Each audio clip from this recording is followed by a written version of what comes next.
बेहतरीन तजुर्बे के लिए अपने फोन को घुमाएं। वाईफाई पर होने पर आला तरीन रेजोल्यूशन का इंतखाब करें। मुकम्मल लेक्चर्स के लिए प्ले लिस्ट चेक करें। मुकम्मल कोर्स के लिए अभी सब्सक्राइब करें। बिस्मिल्लाहिर्रहमानिर्रहीम। अस्सलाम वालेकुम स्टूडेंट्स। फर्स्ट ईयर बायोलॉजी में लास्ट टाइम हमने फाइलम जो डिस्कस किया था वो था फाइलम मोलुस्का। आज हम डिस्कस करेंगे फाइलम अकाइनोडर्मेटा। ये लास्ट हमारे पास फाइलम है, इसके बाद एक और फाइलम पढ़ना है हमने जिसका नाम है फाइलम कोऑर्डेटा। तो फाइलम अकाइनोडर्मेटा का मतलब होता है स्पाइनी स्किन। अकाइनो का मतलब होता है स्पाइंस एंड डर्मेटा का मतलब होता है स्किन। स्पाइंस का मतलब होता है कांटे, तो इनकी स्किन के ऊपर कांटों की तरह स्ट्रक्चर होता है। ठीक है, इसमें जो एनिमल्स पाए जाते हैं उनकी स्किन स्पाइंस निकली हुई होती है उनकी स्किन के अंदर से, इसी वजह से इन्हें अकाइनोडर्मेटा कहते हैं। पहले देखते हैं हैबिटेट। ज्यादातर आपको मोस्टली ये वाले एनिमल आपको मेरीन वाटर में मिलेंगे, फ्रेश वाटर में नहीं मिलते, ये वाले बहुत कम मिलेंगे आपको। बॉडी सिमेट्री थोड़ी सी इसकी अनयूजुअल है। इसका जो अडल्ट होता है उसमें होती है रेडियल सिमेट्री।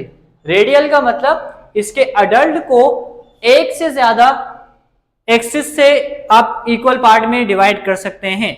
अगर किसी चीज को एक से ज्यादा एक्सिस से इक्वल पार्ट में डिवाइड कर दें तो उसमें रेडियल सिमेट्री आ जाती है, और जब ये अडल्ट होता है तो उसमें रेडियल सिमेट्री होती है। लेकिन जब इनका लार्वा बनता है तो उसमें कौन सी होती है? Bilateral symmetry. ये वो वाला पॉइंट है जो एमसीक्यूज के लिए बहुत इंपॉर्टेंट है, ये पूछा जाता है अक्सर।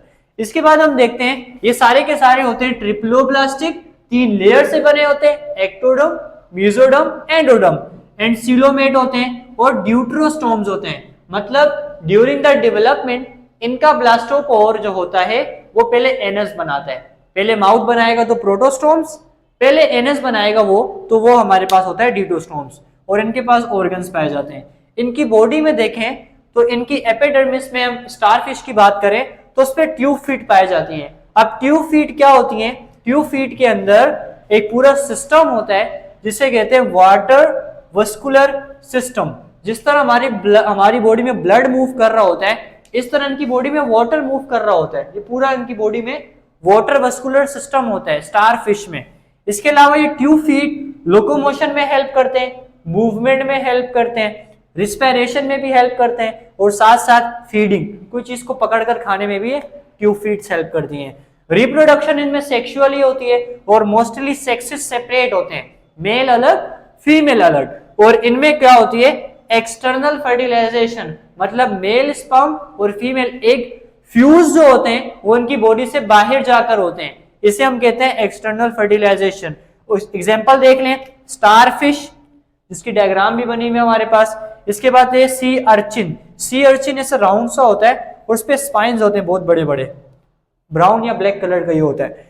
और ब्रिटल स्टार स्टारफिश से मिलती जुलती है लेकिन थोड़ी सी वो पतली सी होती है। तो ये एग्जांपल्स हो गए इनकी। इसके बाद देखते हैं इवोल्यूशनरी एडॉप्टेशन। पहले डाइजेशन के लिए इनके पास कंप्लीट सिस्टम होता है, रिस्पिरेशन ट्यूब फीट के जरिए करती है, एक्सक्रीशन एंड ट्रांसपोर्ट के लिए कोई सिस्टम नहीं होता, ये सिंपल डिफ्यूजन के जरिए हो रही होती है। और नर्वस सिस्टम इनके पास होता है सिंपल टाइप का, इतना एडवांस टाइप का नहीं होता, ठीक है, जो हमने पढ़ा था गैंग्लियन वगैरह। इसके बाद आती है हमारे पास इकोनॉमिक इंपॉर्टेंस। इकोनॉमिक इंपॉर्टेंस में मोस्टली इनमें जो एनिमल्स हैं वो स्कैवेंजर्स होते हैं। स्कैवेंजर्स ऐसे एनिमल्स होते हैं जो दूसरे एनिमल्स की रिमेन्स को खाते हैं या डेड एनिमल्स या डेड चीजों को खाते हैं। तो जो डेड और रिमेन्स चीजों पर फीडिंग करते हैं उन्हें हम स्कैवेंजर्स कहते हैं।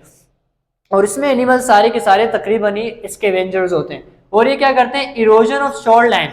इनकी ये खासियत है कि ये पत्थरों के साथ, मट्टी के साथ अटैच होके रहते हैं, तो इससे जो शोर लाइन है, शोर लाइन वो इसकी इरोजन होती है। अब ये होता क्या है देखो, ये फर्ज करो ये हमारे पास ये सारी लैंड है, जमीन, और ये हमारे पास वाटर है, ठीक है। अब जो ये वाली लाइन है इस लाइन को हम कहते हैं शोर लाइन, ठीक है। अब ये एनिमल अटैच होके रहते हैं, यहाँ अटैच होंगे, यहाँ अटैच होंगे, यहाँ अटैच होंगे। इनकी अटैचमेंट की वजह से ये साइड आस्ता आस्ता डैमेज होने लग जाती है, और यहाँ से जो शोर लाइन पहले बिल्कुल स्ट्रेट थी वो आस्ता आस्ता पीछे आ जाती है। तो यहाँ पे हमारे पास शोर लाइन क्या हो गई? इरोज हो गई। तो इरोजन ऑफ शोर लाइन में भी वो करते हैं, रोल प्ले करते हैं। इसकी डायग्राम देखें तो स्टारफिश के हमारे पास 5 आर्म्स होते हैं, ठीक है, और इसीलिए इसको कहते हैं पेंटा रेडियली सिमेट्रिकल एनिमल। और इसके बीच में होता है रिंग कैनाल, और रिंग कैनाल में वाटर वस्कुलर सिस्टम होता है। ये वाटर इनकी पूरी बॉडी में जाता है, और ये यहाँ पे ट्यूब फीड होती हैं, ये ट्यूब फीड। ये ट्यूब फीट इनकी पूरी बॉडी पर होती है। ये लोकोमोशन में भी हेल्प करती है, रिस्पायरेशन में भी हेल्प करती है, फीडिंग में भी हेल्प करती है। अगर हम इसको बाहर निकाल के अलग से देखें ना ट्यूब फीट को, तो इसका इस तरह के हमारे पास स्ट्रक्चर होता है। पीछे के साइड थोड़ा सा बड़ा होता है जिसे एम्प्यूला कहते हैं, और आगे ओपनिंग होती है जिसे हम पोडियम कहते हैं। पोडियम और एम्प्यूला ये स्ट्रक्चर हमारे पास ट्यूब फीट का है। तो आज हमने फाइलम कौन सा डिस्कस किया? अकाइनोडर्मेटा। अकाइनोडर्मेटा का मतलब होता है स्पाइनी स्किन। इसके बाद हमने इसमें देखा कि हैबिटेट मरीन्स हैं। सिमेट्री बहुत इंपॉर्टेंट है। अडल्ट जो होता है वो रेडियल होता है और इनका जो लार्वा होता है वो बायलैटरल होता है। बाकी ट्रिप्लोब्लास्टिक सिलोमेट है, इनकी बॉडी पे ट्यूब फीट्स होती हैं। रिप्रोडक्शन सेक्सुअली होती है। Starfish, sea urchin and brittle star. और इवोल्यूशनरी अडॉप्टेशन में इनके पास कंप्लीट होता है एक्सेप्ट स्टारफिश। स्टारफिश के पास इनकम्प्लीट डाइजेस्टिव सिस्टम होता है। और फिर रिस्पायरेशन ट्यूब फीट से होती है, एक्सक्रीशन ट्रांसपोर्ट डिफ्यूजन से होती है, और नर्वस सिस्टम इनके पास सिंपल टाइप का होता है। इंपॉर्टेंस में हमने देखा ये स्कैवेंजर्स होते हैं और इरोजन करते हैं शोर लाइन को।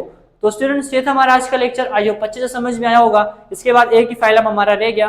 फिर मिलते हैं इंशाल्लाह नेक्स्ट लेक्चर में। तब तक के लिए अल्लाह हाफिज।